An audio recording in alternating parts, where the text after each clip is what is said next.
JDSನ ಮಾಜಿ ಶಾಸಕರಾದ ಸನ್ಮಾನ್ಯ ಶ್ರೀ ಶ್ರೀನಿವಾಸ ಮೂರ್ತಿಯವರ ಹುಟ್ಟು ಹಬ್ಬದ ಶುಭಾಶಯವನ್ನು ಹೇಳಲು ಈ ದಿನ ಇಲ್ಲಿ ನಾನು ಬಂದಿದ್ದೀನಿ.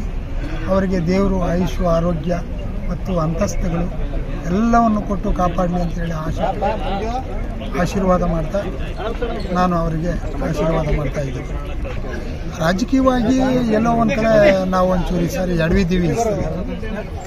ಇದು ಸಾಮಾನ್ಯವಾಗಿ ಸೋಲಲ್ಲ, ಇದು ಎಡವಿದ್ದೀವಿ. ಮುಂದಿನ ದಿನಗಳಲ್ಲಿ ಇದು ಒಳ್ಳೆ ಮೆಟ್ಲು. ಮುಂದೆ ಯಾವುದೇ ಒಂದು ಬ್ರಹ್ಮ ಬಂದರೂ ಕೂಡ ಇದನ್ನು JDSನ ಸೋಲ್ಸಕ್ಕೆ ಸಾಧ್ಯ ಇಲ್ಲ ಅಂತಕ್ಕಂಥ ಮಾತನ್ನು ನಾನು ಹೇಳ್ತೀನಿ.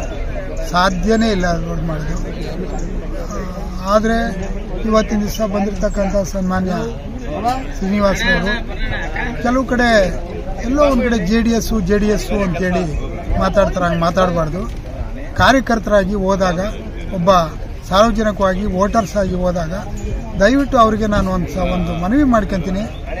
JDS, ಕಾಂಗ್ರೆಸ್ಸು ಅಥವಾ BJP ಅನ್ನಕ್ಕೆ ಹೋಗ್ಬೇಡಿ. ಸನ್ಮಾನ್ಯ ಶ್ರೀನಿವಾಸ್ ಅವರೇ, ಯಾರೇ ಬರಲಿ ಅದು ಕಷ್ಟನಾ ಸುಖನಾ, ತಪ್ಪ ರೈಟಾ, ಏನಾಗಿದೆ ಅಲ್ಲಿ ಅದನ್ನು ಪರಿಶೀಲನೆ ಮಾಡಿ ಮುಂದುವರಿರಿ. ನೀವು JDS ಅವರು, ನೀವು BJP ಅವರು ಈ ಥರ ಮಾತಾಡಬಾರ್ದು ಅಂತೇಳಿ ಅವರಲ್ಲಿ ಮನವಿ ಮಾಡಿಕೊಂಡು ಇದನ್ನು ಹೇಳ್ತಾ ಇದ್ದೀನಿ. ಯಾರೇ ಬರಲಿ, JDS ಯಾವುದು ಯಾರು ಏನು ಕೋಟ್ ಹಾಕಿರ್ತಾರೆ ಅವ್ರಿಗೆ ಯಾರಿಗೂ ಗೊತ್ತಿರಲ್ಲ. ಏನು ಹಾಕಿರ್ತಾರೆ, ಅವ್ರ ಕರ್ತವ್ಯ ಹಾಕ್ಲೇಬೇಕಲ್ವಾ, ಮಾಡಿರ್ತಾರೆ.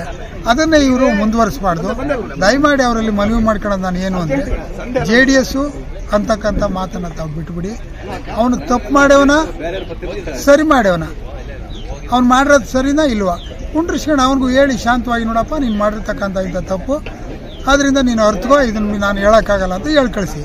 ನೀವು JDS ಅವ್ರು ಹೋಗ್ರಿ ಅಂತ ಹೇಳೋಂತಕ್ಕಂಥ ಮಾತು ಸುಮಾರು ಸಾರಿ ಕೇಳಿಸ್ಬಂದದ್ದು ನನಗೆ. ಬೇಕಾದ್ರೆ ವಿತ್ ರೆಕಾರ್ಡ್ಸ್ ಐತೆ, ನಾನು ಅವ್ರಿಗೆ ಬೇಕು ಅಂದ್ರೆ ಆ ರೆಕಾರ್ಡ್ಸು ತೋರಿಸ್ತೀನಿ. ದಯವಿಟ್ಟು ಮುಂದೆ ಆ ಥರ ಮಾಡಬಾರ್ದು. ನಾವೇನೋ ತೊಂದರೆ ಮಾಡಿದರೆ, ತಪ್ಪು ಮಾಡಿದರೆ ಮುಂದೆ ಶಿಕ್ಷೆ ಮಾಡ್ತೀವಿ, ತೊಂದರೆ ಇಲ್ಲ. JDS ಅಂತೇಳಿ ಅನ್ನಕ್ಕೆ ಹೋಗ್ಬೇಡಿ ಅಂತೇಳಿ ಅವರಲ್ಲಿ ಮನವಿ ಮಾಡ್ಕೊತಾ ಇದ್ದೀನಿ ಈ ಮುಖಾಂತರ.